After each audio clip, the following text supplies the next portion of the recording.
And he's with us this morning from Clute, Texas, Republican presidential candidate and Texas Congressman Ron Paul. Good morning, Congressman. The question that we have to ask this morning, you haven't won a state primary, also coming off of another weekend in Louisiana. You're trailing in the delegate count. Romney has 10 times the number of delegates that you do. It's obvious that you're not going to win the nomination. So when are you going to drop out? Well, so far there's not a declared winner. We have a ways to go. Yes, I am trailing, but the race isn't over. But I think the Republicans deserve at least one candidate to talk about sound money, balanced budget, and the free market. And the others don't talk about this. I sincerely believe we need this.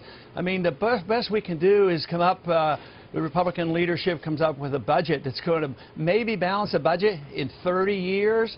I mean, they're not taking this problem seriously. I think we're in a serious problem. I think somebody has to speak out that we need to cut spending and balance the budget and limit the amount of spending that we're doing overseas. If we don't address that, see, that's taboo. You're not allowed to talk about any of the militarism overseas. And as long as you can't even talk about it, believe me, the financial problems of this country is going to get a lot worse. Congressman Paul, it would seem that you believe the longer you stay in the race, the more you're going to be able to shape the party platform.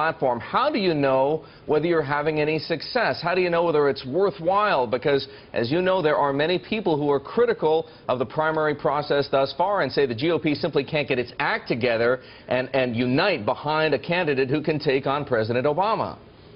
You know, I don't understand that. I mean, that's what a primary is for, is to discuss the issues. I think the discussion should continue.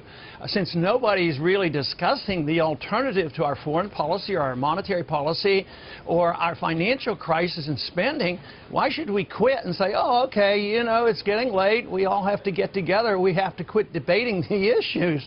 So, no, I think the debate should go on. That's what primaries are for. And it's not like this is the first time they didn't have a candidate by this time in the cycle. I mean, the Democrats didn't have one by this time last go around. It didn't happen till June. So I think that's just a lot more talk than reality. I don't think it hurts to debate the issues, and that's what I want to do. Congressman, you haven't been attacking the front runner, Mitt Romney, too much. Would you be interested in a role in the Romney administration as the leader of the libertarian movement?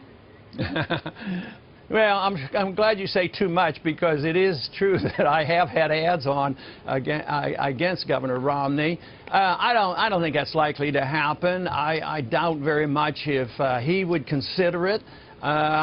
We have cordial relations, you know, we talk to each other, and I think he's the kind of person that at least listens when I say something. We just have disagreements, you know, on the spending and the policies. I believe in a lot less government than he does, and our foreign policy and monetary policy is completely different. So I don't think that's likely to happen. So, but we have to wait and see what comes out of this election.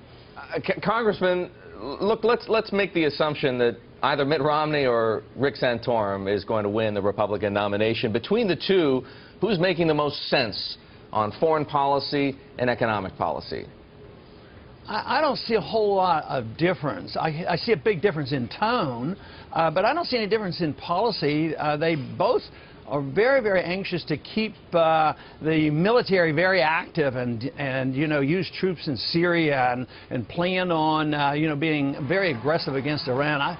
I don't think that's necessary. I think that's causing more problems and leads more to war rather than peace and prosperity.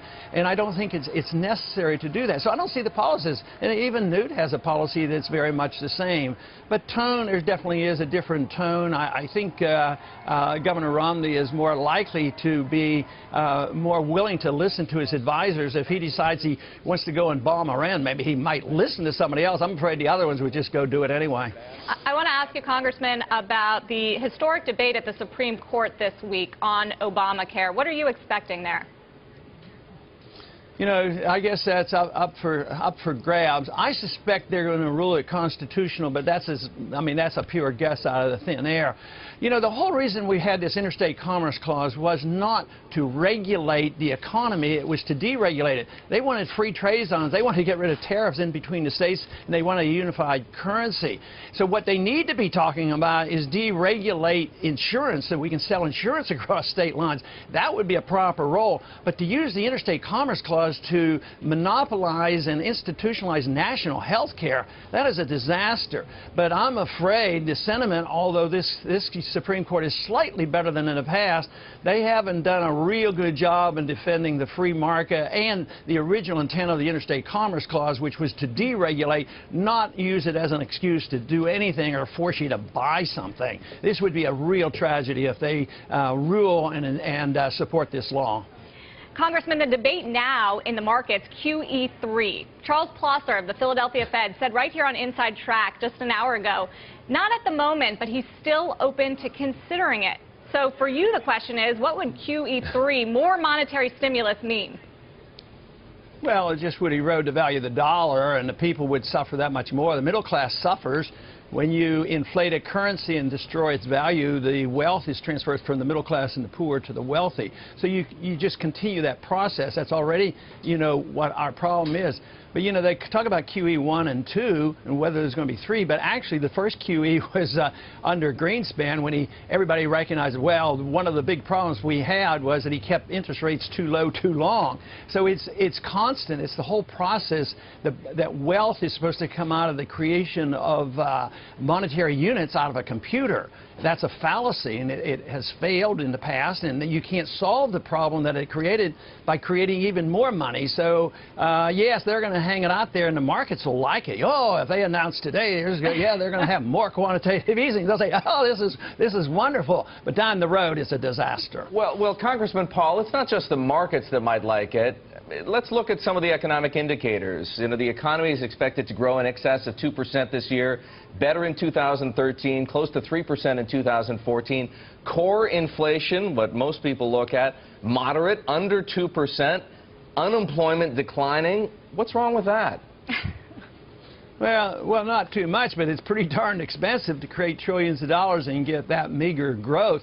But the whole thing is those numbers aren't exactly accurate. If you talk about inflation, the real inflation rate is closer to 9% if you use the old CPI and you talk to the average person or the person receiving Social Security. But even Bernanke, assumes, well, we can destroy the value of the currency at 2%. What right does somebody have to take your money and give you $98 back again? But that's policy. And 2% can be 4 or 8 or 10%, and they can't control it. They have no way they can control prices other than wage and price controls. And that is always a disaster. But Congressman Paul, there is no evidence of an inflation problem right now as a result of all of this policy. Well, I'll tell you what, it depends on how you define inflation. Inflation is the increase in the supply of money and credit, and sometimes it raises prices. And sometimes it might raise prices in one area and not others. So oil prices are going up. Medical care costs are going up. Education costs are going up. And food prices in many areas are going up. So to say that we don't have an inflation problem, but the inflation, the distortion of the interest rates, the manipulation of the business cycle is the real problem. It's the price fixing and the malinvestment and the increase in the debt and the problems we've had, the severe crisis that we had in 08 and 09. This came from inflation, and right now they're inflating like crazy. They're keeping interest rates at 1% or less. That's inflation, and that distorts the market. So you don't even know what the price of money should be. So you don't have savings. That doesn't determine interest rates. The Fed determines. So you have the consequence of inflation, which is very, very severe, and this is why we're not really getting out of this recession. So if you look at a couple of those statistics, that sounds good, but that's far from a real recovery. All right, I just want to ask you about gold here, because you've brought the gold standard back into the conversation in the debate. Last week, in fact, Ben Bernanke talked about it in his lesson, 4 slides on it. He says the gold standard doesn't work if you look at history. I want to give you a chance to respond very quickly in 20 seconds. Okay, he said it didn't work, and it was flawed because they didn't always follow it, but they always had fractional reserve banking, and it caused booms and busts. But the gold standard always brought them back down. I mean, just think of we were still on a pretty good gold standard in 1921, 22, 2021.